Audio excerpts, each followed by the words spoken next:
os desdobramentos da crise dos refugiados no mundo.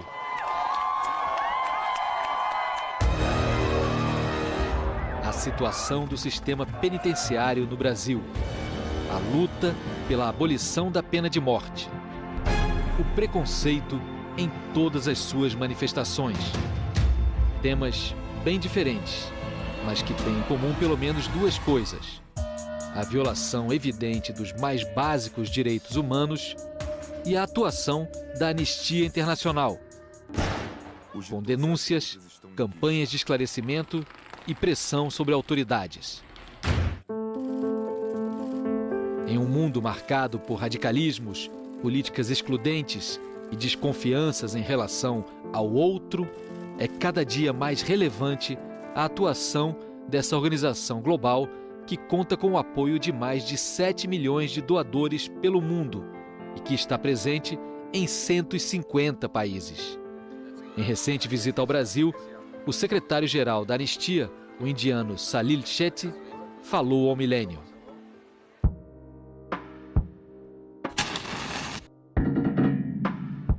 I'd like to start this conversation with a sort of a historic question. We know that Amnesty International was founded in the early 50s by a British lawyer who wanted to take out of prisons two young Portuguese that raised their glasses to freedom in Salazarist Portugal. Mm-hmm. Looking around the world, you travel a lot, I know. What are some of the causes that you think that if you would raise your glass to, you are in risk of being imprisoned as well? Well, unfortunately, 55 years after Amnesty International was formed, we still have many issues where if you raise your voice, you could be put in jail, you could be, put away. Take the case of Edward Snowden, who really exposed a lot of the wrongdoings of the US government, and now he has to stay away from the US. He is really at risk if he, goes back there.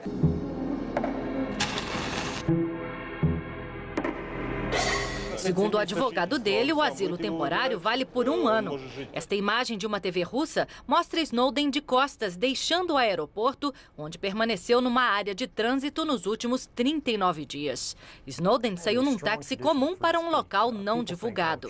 But there are many places, unfortunately, in the world where if you question the authority or the misdoings of the government or of corporations, you could even be killed. But you talked about the history of Amnesty International, and I don't think Peter Benenson, the British lawyer who created Amnesty International in 1961, would have ever dreamt that 55 years later we would have more than 7 million people across the world making Amnesty International, which is probably the largest global people's movement for human rights.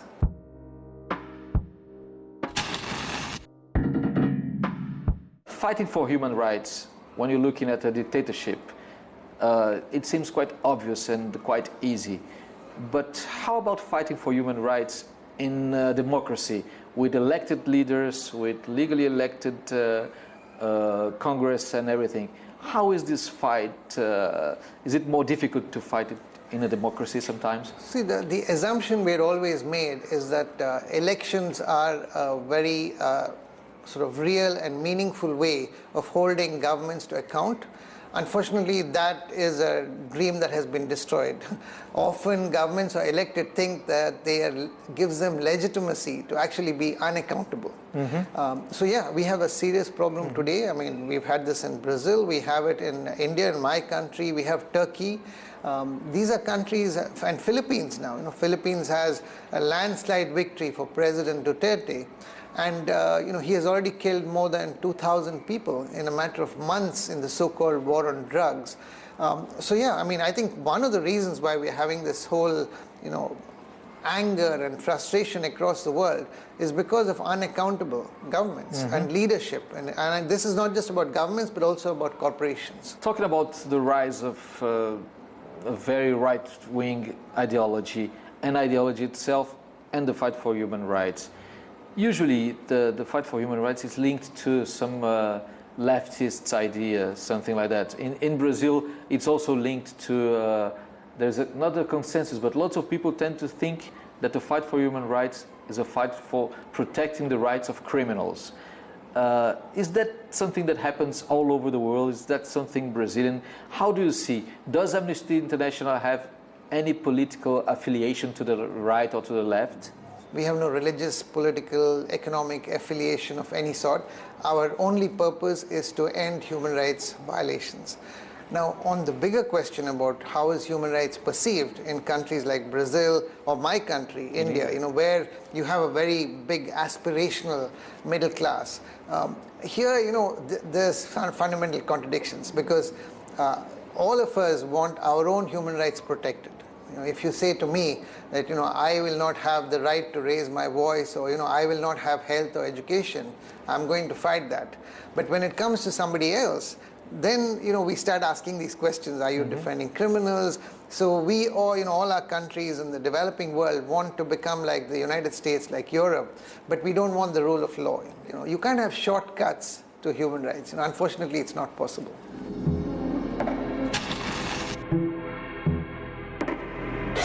There was a time not too long ago where Amnesty International was very much criticized because it's based in London and it was a bit far away from the problems themselves, far from the field where things were happening.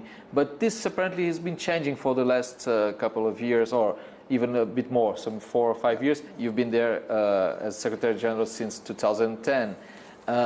Was this perception right, first of all? And for example, you're in Brazil for 5 years now, this office is here in Rio.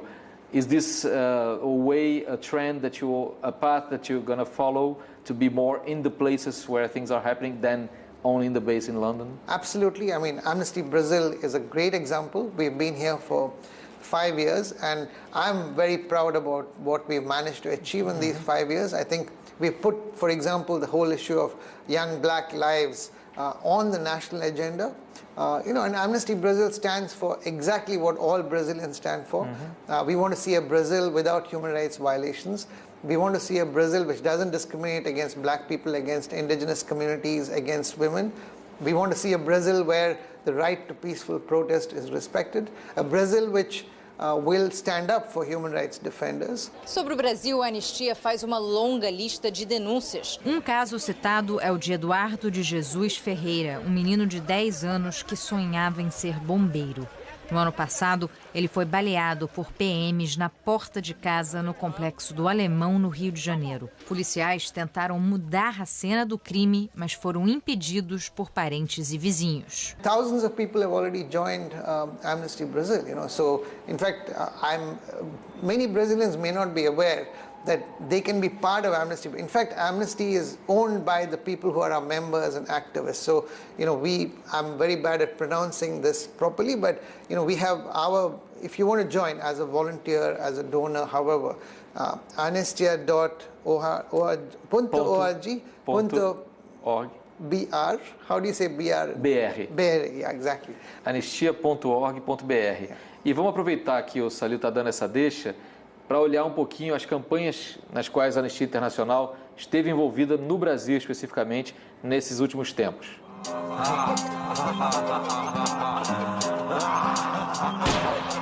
Chega a rir de nervoso, comédia, vai chorar.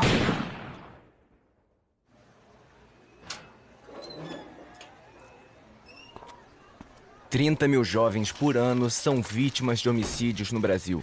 77% são negros. Queremos ver os jovens vivos. Participe. Acesse anistia.org.br.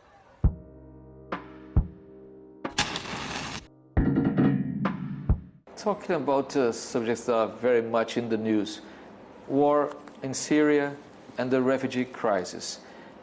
Sometimes listening to some politicians and some generals, we have the impression that people think that they can solve one problem without tackling the other.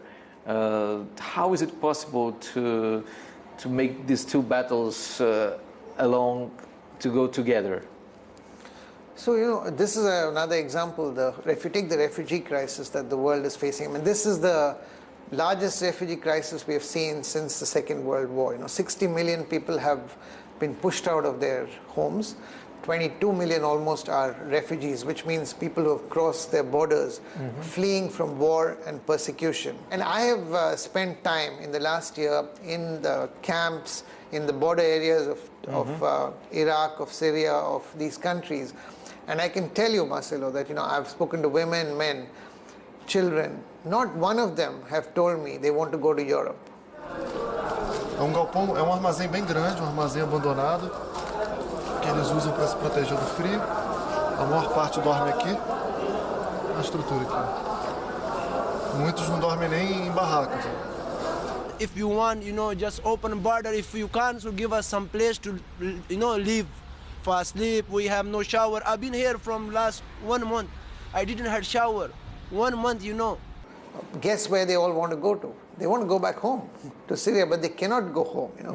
Now they're fleeing from that situation, and the majority of these people, if you take Syria, 95% of the Syrians who have had to flee Syria are in the 4 or 5 neighboring countries. Globally, 50% of the refugees in the world are in about 10 countries. Most of them are poor countries who account for less than 2% of the world's wealth. The richest countries in the world, in Europe, the United States, are signatories to the Refugee Convention, but completely violating what they have committed to. So it's a big problem, but it's less than 1% of the world's population. We have seen through Canada and Germany that where you have leadership, this problem can be solved. What we need is a system of global responsibility sharing. So if we take the refugee crisis as the biggest human rights problem of 2016, and I think there is a consensus that it is, what would you say was the biggest victory of the year in the struggle for putting forward human rights importance in the world? No, I think we've had many, many victories. I mean, I think the biggest victory across the world is that today there's no place to hide. Even in the case of Syria, Assad's father, the current leader's father, had done a lot of atrocities against people, but nobody heard about it, But today people hear about it and people take action. There's a lot of brave people who stand up. You take a case of South Korea today. Every Sunday you have, almost like hundreds of thousands of people out on the street standing up against unaccountable government. And that's where I draw my inspiration from, that people will not accept nonsense anymore. Então vou querer saber do Salil Shetty, secretário-geral da Anistia Internacional, o que a gente pode esperar para 2017 na luta pelos direitos humanos e também a visão da Anistia Internacional sobre o Brasil de hoje. Isso daqui a pouco no próximo bloco do Milênio. O Milênio está de volta hoje entrevistando Salil Shetty, secretário-geral da Anistia Internacional em visita ao Brasil.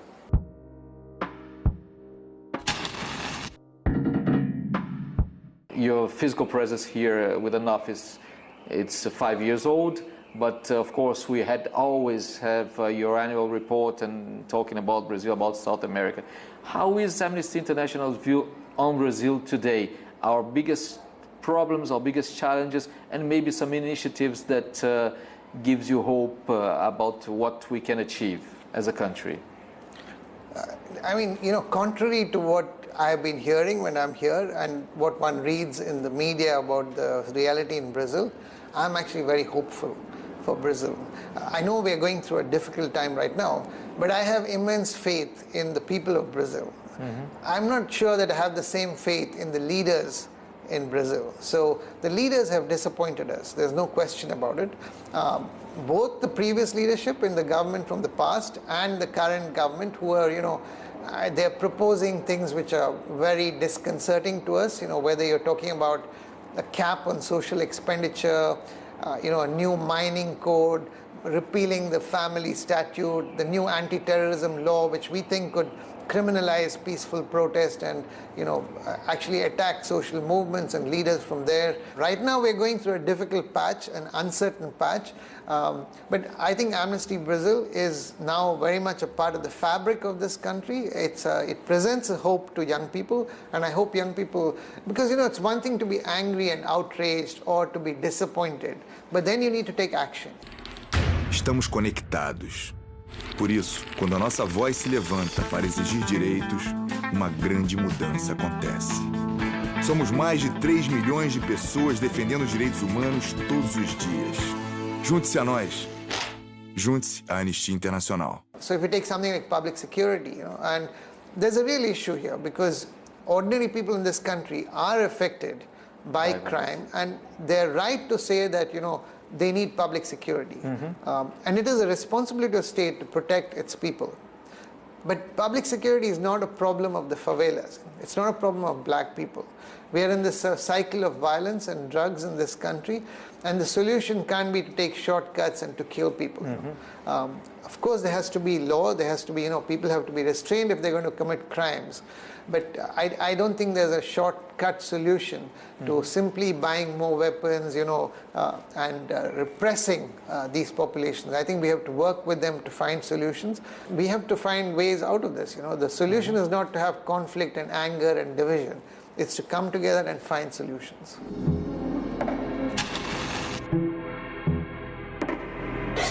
A bit earlier on, you mentioned that Brazilian leaders failed the country, and I think it would be fair to say that for lots of people, even our parliament failed us as well. Our elected representatives in parliament failed the countries, and then in this vacuum that was created, we saw the judicialization of the country, like the lawyers and judges being very prominent and very proactive, even in a political way. What do you think of this for a democracy as huge as Brazil? No, I mean, Brazil is a relatively young democracy, and in some ways we can say it's still going through a democratic transition, and so three branches, the legislative, the executive, and the judiciary have been having a different, at each point, the power balance between the three has moved up and down. I think that it's very important that all of them have a very equal balance of power. That's how the system is designed. Right now, you are seeing sort of judicial activism and a sort of muscular judiciary because there's a vacuum on the other sides. O ministro Marco Aurélio decidiu afastar Renan da presidência do Senado em resposta a um pedido do partido Rede. Marco Aurélio disse que a permanência de Renan no cargo, depois de virar réu, compromete a segurança jurídica. O Supremo abriu processo contra Renan pelo crime de peculato. Eu acho que há 9 dias, com uma pauta pré-definida aprovada pelos líderes, você afastar por decisão monocrática o presidente do Senado Federal, nenhuma democracia, sinceramente, merece isso. But at the end of the day, democracy is not about these three branches of power. It's about whether people are benefiting from the enormous wealth that this country has, the enormous innovation and creativity that this country has. So the system we've had so far has failed the people. It's not just the leaders, but the system is, just to say that I go and put my ballot, I cast my vote once in 4 or 5 years is simply inadequate. Young people are not ready to accept this anymore. That, I vote for you and then you can do whatever you want. That's not an acceptable option, which is why we're looking for real-time accountability. The right to participation is 24/7, and that's what Amnesty International is about, holding leaders to account.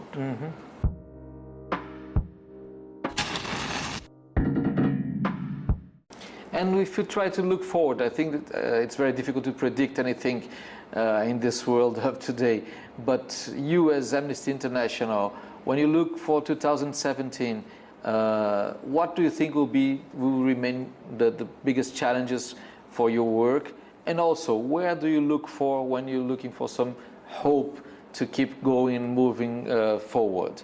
One is what we already discussed, which is a massive movement of people and the impact it has, because along with the refugee movement... There's no sign that this is stopping there's no way for the foreseeable future? No, not at all. I mean, because the underlying factors of conflict and bad governance and human rights violations will not change in 12 months.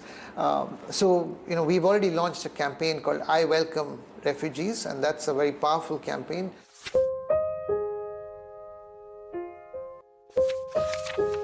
A gente não pode tolerar que seres humanos continuem arriscando suas vidas em embarcações precárias, rotas inseguras e alojamentos desumanos. Os governos têm que se unir para compartilhar a responsabilidade sobre essa crise e chegar a soluções efetivas.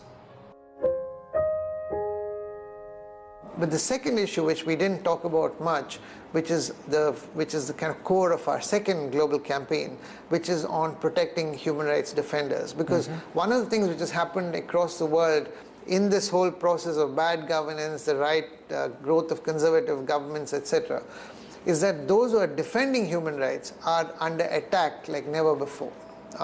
And it's not, when we think about human rights defenders, we think about maybe NGOs or human rights activists.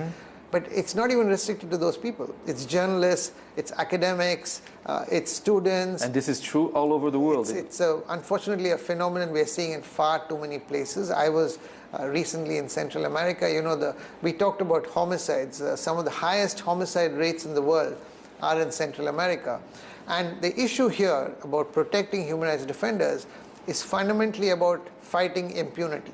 Because if you take a country like Honduras, there's 90% impunity. So nobody is ever convicted.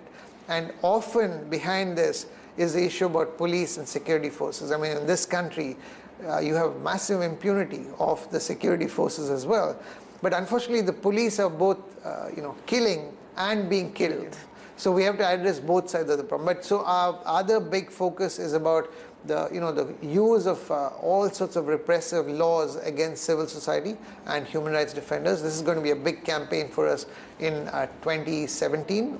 Brazil, unfortunately, also does not have a very good record on protecting human rights defenders. And, I don't want to make it sound like a technical term, human rights defenders. It's people who stand up for human rights. Those people are under attack, because when you stand up for human rights, effectively you're holding somebody in power to account, and those in power don't like that.